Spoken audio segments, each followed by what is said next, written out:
5 বছরে 75 লাখ টাকা এখান থেকে লিজ বাবদ পাওয়া যেত, মানে যদি এটা দিঘি হতো এখানে মাছ চাষ করা যেত।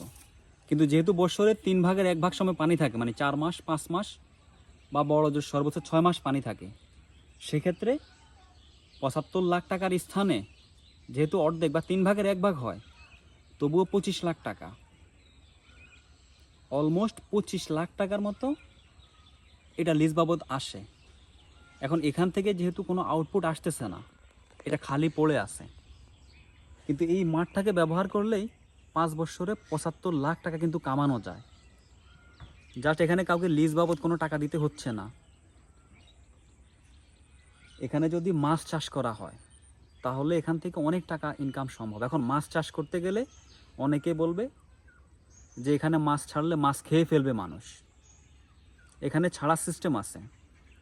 এখানে ছাড়তে হবে এই সাইজের ধানি পোনা, মানে ছোট ছোট পোনাগুলো, বা এই সাইজের 1 ইঞ্চি 1.5 ইঞ্চি 2 ইঞ্চি 2.5 ইঞ্চি, মানে এই সাইজের ছোট ছোট পোনা যেটা মানুষ খাবে না। ওই পোনাটা আপনি বর্ষার শুরুতে ছেড়ে দিবেন। এখানে পানি থাকে আমার মাথার উপরে এখানে প্রায় 6 ফুট 7 ফুট 8 ফুট পানি থাকে। আর একটা আদর্শ পুকুর হিসাবে এটা ব্যবহার করা যায়, কারণ এখানে প্রচুর ঘাস হয়, শ্যাওলা জন্মায়, প্রাকৃতিক খাবার জন্মায়। এখানে গ্রাস কাপ ছেড়ে দিলে প্রচুর মাছ হবে।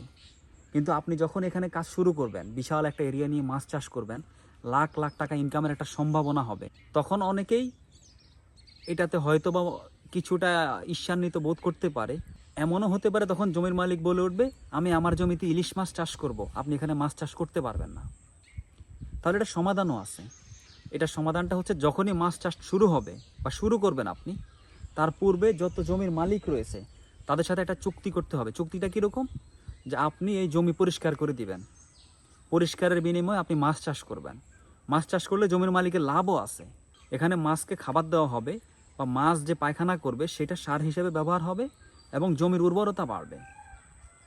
তাহলে ধানের উৎপাদনও বেড়ে যাবে, কৃষকও লাভবান হচ্ছে। আর আপনি লাভবান হবেন কিভাবে? আপনি বছরের শুরুতে এখানে গ্রাস কাপ ছাড়বেন, বিভিন্ন ঘাস পরিষ্কার করে দিলে সারা বছর আর ঘাস জন্মাবে না, আপনার খুব বেশি খরচ করতে হবে না।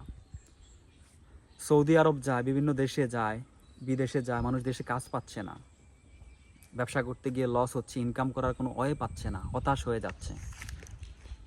কিন্তু যদি এরকম একটু চিন্তা করেন যে এইখানে সম্ভাবনা কত টাকার, পুরো বাংলাদেশে যে পরিমাণ জমি পড়ে থাকে, কোটি কোটি টাকার সম্ভাবনা আছে। মানে আপনি কল্পনা করতে পারেন এখানে বছরে কত কোটি টাকা ইনকাম সম্ভব। এই মাঠের মধ্যে কি পরিমাণ মাছ উৎপাদন সম্ভব, এবং মাছের গ্রোথ এখানে অনেক বেশি হয় এই ধরনের মাঠে। কারণ গ্যাস থাকে না, জমিতে কাদা থাকে না। পুকুরে যেমন অনেক কাদা থাকে, পাতা পচা থাকে, বিভিন্ন রকম গ্যাস হয়, এই জমিতে সেটার সম্ভাবনা কম। এখন লাভ কিভাবে হবে দেখেন, আপনি এই সাইজের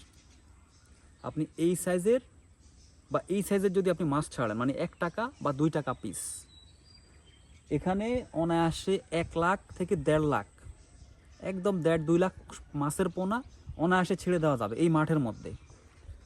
2 লাখ পোনা ছাড়লেন আপনি, 2 লাখ পোনার দাম 2 লাখ টাকা।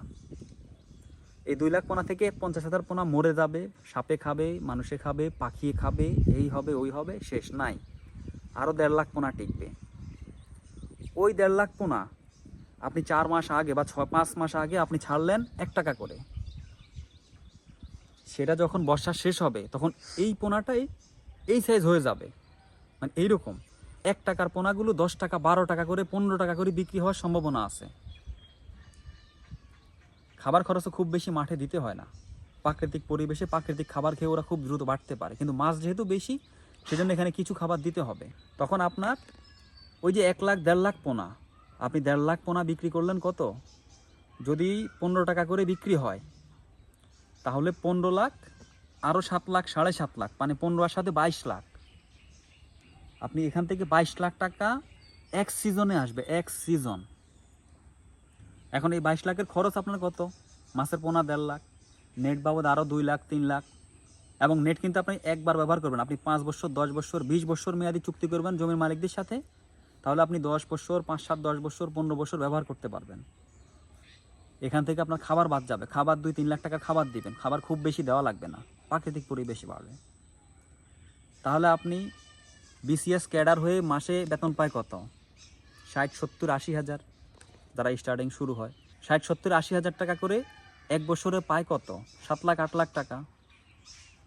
আর আপনি মাঠে বসে এক সিজনে খুব বেশি পরিশ্রম না করেই কত টাকা ইনকাম করলেন। এখন বলবেন যে এত পোনা আপনি বিক্রি করবেন কই, এত পোনা একসাথে বিক্রি হবে না, সেজন্য পুকুর থাকবে, ধরুন 2টা 3টা 4টা পুকুর থাকলো, আপনি মাঠ থেকে পোনা নিয়ে বর্ষার শেষে ওই পুকুরের মধ্যে মাছগুলো রাখবেন, আবার আগামী বর্ষার শুরুতে যখন পোনার সিজন হবে তখন পোনাগুলো বিক্রি করবেন।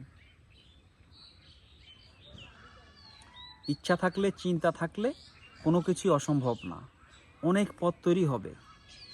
কিছু করতে টাকা থাকতে হবে না, আপনি উদ্যোগ নেন, এলাকার 2-4-5 জন মিলে করেন, যেহেতু একা করতে গেলে বাধা প্রতিবন্ধকতা আসবে, সমস্যা হবে। 2-4-5 জন মিলে করেন, 20-50 জন মিলে করতে গেলে সেটা সফলতার মুখ দেখবে না। 2-4-5 জন মিলে করবেন, খুব ভালোভাবে জীবন চলে যাবে। পাশাপাশি অন্যান্য কাজ করবেন, এখানে যে এসে পড়ে থাকতে হবে এরকম না, জাস্ট এগুলো ছেড়ে দিবেন, খুব বেশি দেখাশোনারও কিছুই নেই। এই দেশ থেকে মাছ রপ্তানি করা সম্ভব, চিংড়ি রপ্তানি করা যাবে যদি এই পদ্ধতিতে কেউ মাছ উৎপাদন করে। যা শুধুমাত্র আপনার মাথাটাকে কাজে লাগান, তাহলে সামনে অফার সম্ভাবনা রয়েছে, সেই সম্ভাবনা আপনার হাতে ধরা দিবে যদি আপনি একটু চিন্তা করেন।